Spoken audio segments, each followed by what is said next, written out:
My dad recently had a conversation with an old family friend who used to be a dairy owner and operator back in Michigan.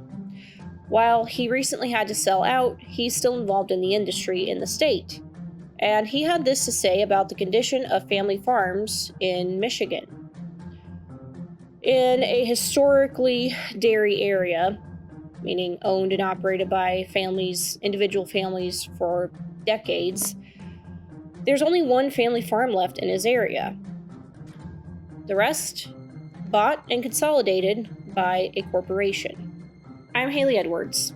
I'm the owner and operator of Shaw Creek Cattle Company, and we're located in Delta Junction, Alaska. Here, in one of the harshest places in the United States, I raise beef cattle and sell direct-to-consumer meat. And on this channel, I share what that's like. Join me now as I dive into what is happening across America, why investment groups and corporations, and mainly the shareholders running them, are going to ruin agriculture, and what you, the consumer and small producer, can do about it.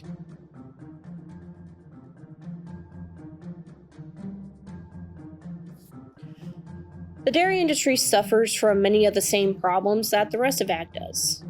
Rising input costs, labor issues, pressure from state and local governments, and many, many more. The price of milk has been a glaring issue for many decades, especially given that historically it's the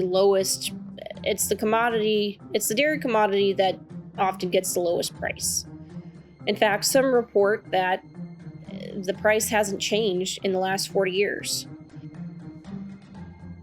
Of course, when the cost to make the product increases, while the actual selling price of said product does not, that of course is going to put a pinch on the families that are trying to keep their lights on. But sometimes these problems are intentionally created. The aforementioned dairy that is still family owned and operated is struggling to keep afloat. Conversely, the corporations and investment groups are coming in with significantly more capital than your average farmer is going to have. This, of course, is coming from the shareholders. What this means is that they can absorb losses long enough to wait out the competition. In the meantime, they're cutting costs every which way they can while increasing production, potentially putting a strain on already overworked infrastructure and resources. A family farm, depending on every single dollar to feed their families, can't absorb those same losses. Eventually, this all leads to the corporation or investment group exercising complete control over the market, because by now they've bought out every family farm, every operation, all the land they can possibly find, and they've turned it into a monopoly. Add to the mix that the government loves to give subsidies to these entities, and you can see it's not a fair playing field anymore. Eventually, every family farm just gives in. Unfortunately, the problems don't stop there. Buyouts cause land prices to skyrocket. Anyone looking to get into the industry is iced out because they can't possibly hope to match what corporations are willing to pay. The loans it would take to match or overtake what the corporation's paying would be breathtaking, and they'd be a slave to it for the rest of their lives, their children's lives, and potentially their grandchildren's lives. In an already aging industry, this should be a huge concern to us.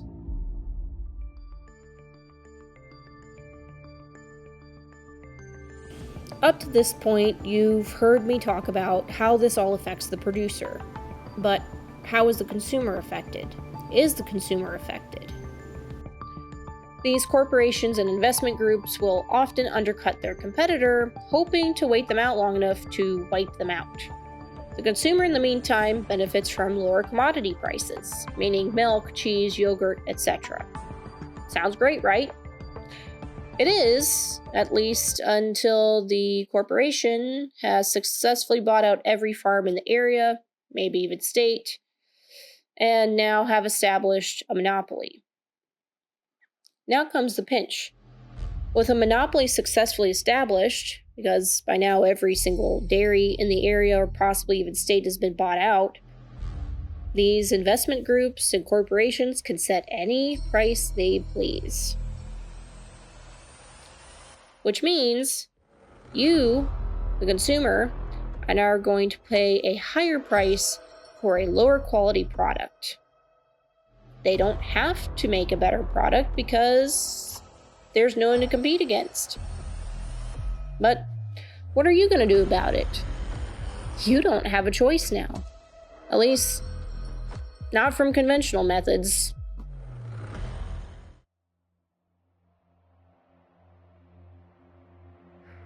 I told you earlier that the dairy industry isn't the only one affected. It's really happening across all industries, if I'm being honest.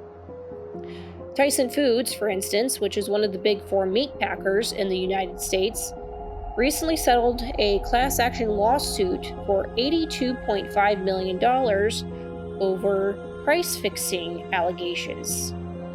JBS settled the same lawsuit in 2022 for $52.5 million. JBS is also in a lawsuit with Cargill, meaning they're in it together, over conspiracies to increase beef prices from 2015 to 2021. If you, like me, remember the pandemic, there were a lot of empty meat shelves in the grocery store. The signs on these shelves read that there was a beef shortage and the price was going up. We have since found out that that was a lie. JBS in particular was side-passing American cattle and instead importing Canadian and Brazilian cattle and upping the price. That lawsuit has yet to reach a settlement, but I'm hoping that they are going to get pinched. So you have 3 of the big 4 meat packers engaging in price fixing. Veterinarian clinics are not spared this either. Once a vet clinic gets consolidated, new practices to maximize profits are installed. Now, instead of spending adequate time with the client in order to diagnose their pet, staff is allotted 15 minutes per patient, meaning you see more patients in a day. And if you accurately diagnose the problem or not, it doesn't really matter. In fact, maybe you're discouraged too. Just make sure that they keep coming back again and again and again. And in the meantime, you're going to charge the absolute snot out of them for the visit and medication that may or may not work. It might not kill the pet, in fact it probably won't, but it won't really fix the problem. Personally, I don't know how this is supposed to be a long-term practice. I don't see how this is going to work, but I'm not a shareholder, so what do I know? It just shows the complete lack of customer service and care that these shareholders show.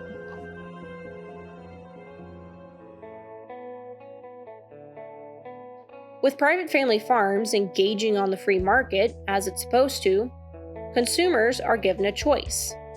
They can pick the producer with the management style or marketing style that aligns with the consumer's values. In the meantime, it pushes farmers to innovate. When someone's livelihood is at stake, it serves as incentive to do a little bit better than your competition. Not through creating a monopoly, but by creating a quality product that the consumer can enjoy. For instance, I sell direct-to-consumer beef. I have many competitors in my area, and I am assuming that they probably have a better product than me. So I'm striving every single day to make a better product than I had the day before. So then it's down to the consumer to decide whether they want to choose me to provide them their beef. Maybe I'm a little bit more convenient than someone else down the road. Maybe the price point is more appealing. Maybe they just like my social medias better. In the end, they can choose to use me or they can choose not to. That is the beauty of the free market. Now, of course, in all this, there are genuinely bad private family farms.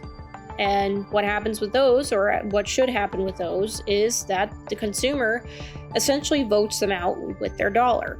You guys are gonna vote me off the island? Eventually, they get a reputation for having poor quality products, poor customer service, whatever.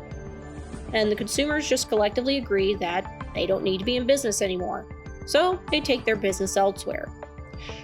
Without government subsidies to keep them afloat, or a monopoly, they eventually go away.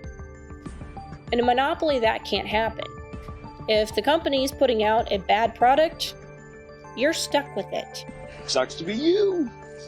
You don't have a choice, and eventually, either everybody just stops using it, or they just deal with it until maybe something better comes along.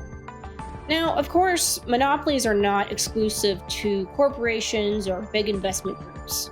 If you live in a small town, then you've probably seen one company or another exerting a monopoly over an industry. It just happens. In those cases, however, all it takes is for somebody to decide to start up their own business, and now there's competition. It's just that simple. However, once you get into these multi-million-dollar corporations and investment groups, it's a lot harder for a little guy to come in and take away any percentage of their customers, unless they've really screwed up.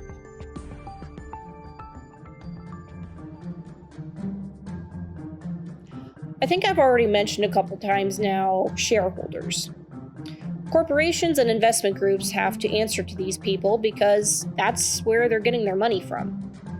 More often than not, these shareholders are pretty far removed from their consumer base, which makes it pretty hard for them to relate to someone that is struggling to put food on their table. These shareholders don't have to worry about that. But the private family producer, they answer to you, the consumer. And ideally, there's a relationship being built between consumer and farmer that helps the free market continue to flow. The farmer appreciates the consumer for choosing them over someone else, and of course the consumer appreciates whatever product they're getting from that farmer. In some form or fashion, it is fulfilling a consumer's need. Whether, again, that's quality, price, marketing, whatever. Both continue to work together to keep the free market afloat. Perhaps the farmer can not only maintain their operation, but make improvements and scale.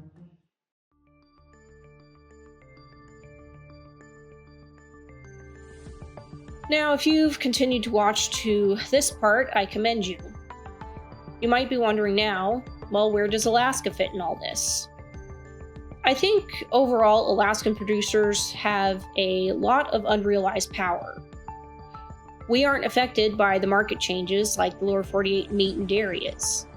We are pretty much isolated from that. We're insulated from it. Furthermore, direct-to-consumer marketing has completely blown the doors open for Alaskans to market their products. People are more interested in where their food comes from now than ever before. Investment groups and corporations, at least for the time being, don't have much incentive to come to Alaska. There's just too many places that are easier and cheaper to farm in. Furthermore, those states have better infrastructure. Additionally, I believe that we are closer to a free market system than almost anywhere else in the country. I think that maybe, just maybe, Alaska's isolation is its strength. So what can be done? How can we stop the tide of corporatization? I think Uncle Sam has the right idea. Consumers, start by supporting your local farmers.